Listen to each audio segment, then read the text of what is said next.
So let me preface this by saying I made a lot of bad choices in friends when I was younger. And with that being the case, I think it's best to organize this from worst to best. So starting off with level 1, we have the crazy comrade. Now this is the worst, seeing how they are generally the most unhinged individual to walk this earth. This is the friend who inevitably kills his own friend, which also I should mention, after researching for this, I'm now scared for my life. In 2013 to 2018 in England and Wales, men were most commonly killed by a friend or someone they knew, such as a neighbor, rather than a stranger. So pick your friends wisely or else you might end up in a situation like this. Hey bro, while you're going to the kitchen, can you grab me a water? Yeah, I got you.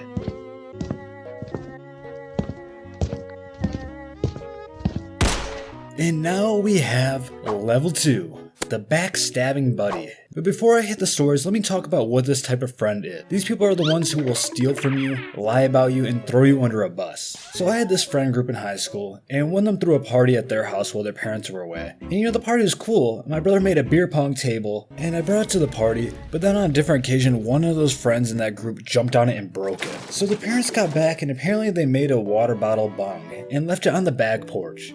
And their parents found it and they blamed me for it. And this is how the conversation with the parents went. Hey Dorbol, you left this bong here, and we do not appreciate people using illegal drugs at our house. So I'm gonna need your parents' numbers to tell them about this. Wait, what? I had nothing to do with this. Why would you assume I did this? Well, Dorbis and Dorvan said you made this and used it, even after they told you not to. But you did anyways. I definitely didn't have anything to do with that. I didn't even know they did that, to be honest. Well, maybe you should have better friends. You know what? You're right. I don't know if they believe me or not, but calling your own kid a bad friend is quite crazy in my opinion. I feel like your kid's kind of a reflection of you, is it not? Anyways, on to level 3, the bad mouth buckaroo. This one really irks me. When these supposed friends talk bad about you behind your back, and honestly might go as far as to lie about you, especially if there's a girl or guy involved. They'll bring you down to attempt to make themselves look better. And this is very much a misery loves company type of zone. And it's very possible they might put you in a situation like this. Bro, I started talking to this girl and I'm feeling a bit unsure if she's into me or not. Yo, Dorbol said you're mad ugly, but that's okay because I don't agree. Let me take you out. Now onto the middle of it all. Level 4, the inauthentic acquaintance.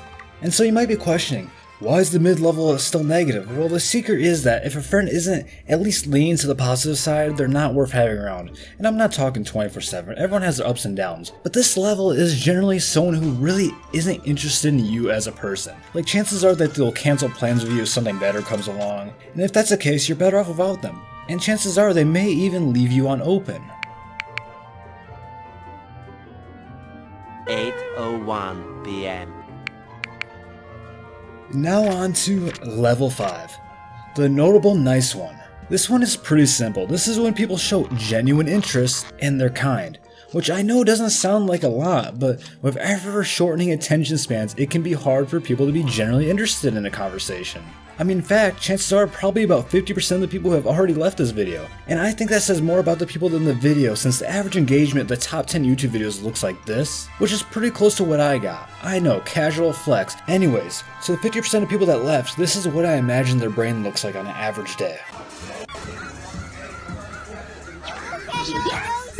Wow. And now we have level 6, the supportive sideman. So, I'm sure as you can guess from the level name, this is a friend that supports you through thick and thin. Back in 2020, I was in a very bad place mentally. I wasn't eating and I got down to 110 pounds. I was in a windowless room, isolating myself from the world for months on end. And I was getting increasingly anxious and paranoid that whole time. And I would stay awake at night to avoid people. But during that time, I had one friend to still be around. And I'm sure I wasn't an easy person to be around during that time either. The amount I've personally changed over these few years is something else. And now this friend is my roommate. And I hope I can be a level 7 friend for them one day. And for all those people who went through a hard time and had no one there to support them and they didn't make it, this is a second for you.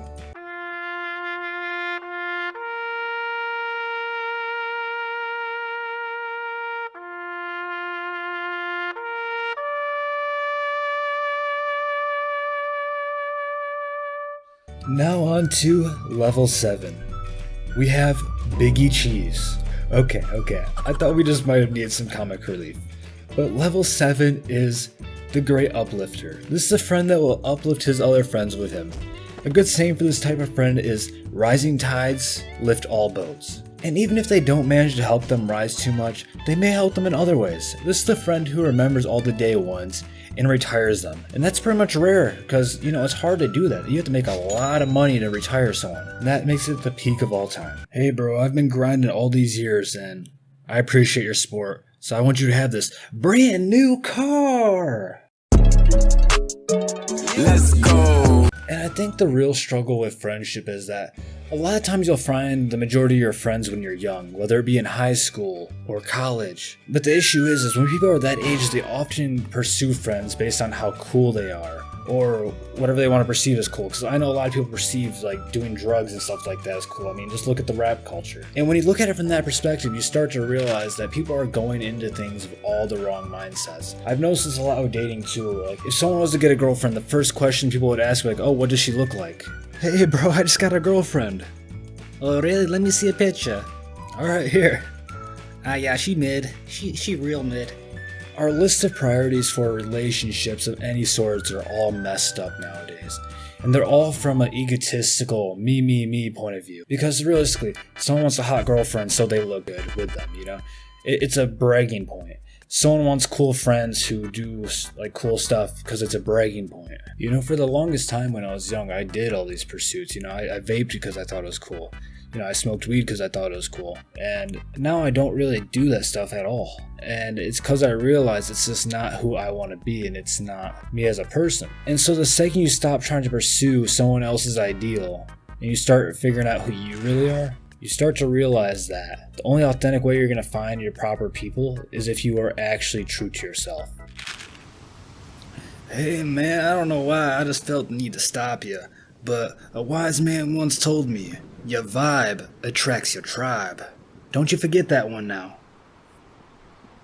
As a person, you have this power to make a difference like nothing else. You walk up to a stranger and you compliment them, and it might save their life. And even if it doesn't do that, it really could make their day better. It might even make your own day better to see yourself having a positive effect on someone else. Oftentimes people tell me stuff that you don't tell a stranger, and I'm starting to realize it's because I try my best to treat every stranger like they've been my best friend for years. It really makes me feel, for lack of better words, sonder. And you might be thinking, doing this might just be a little bit over the top and unnecessary, but while you're watching this video, 11 people decide to make a permanent solution to a temporary problem. And I'm sure all 11 of those people had someone they consider a friend at one point. I would say feel free to click this video right here, but instead feel free to reach out to a friend you haven't heard from in a while.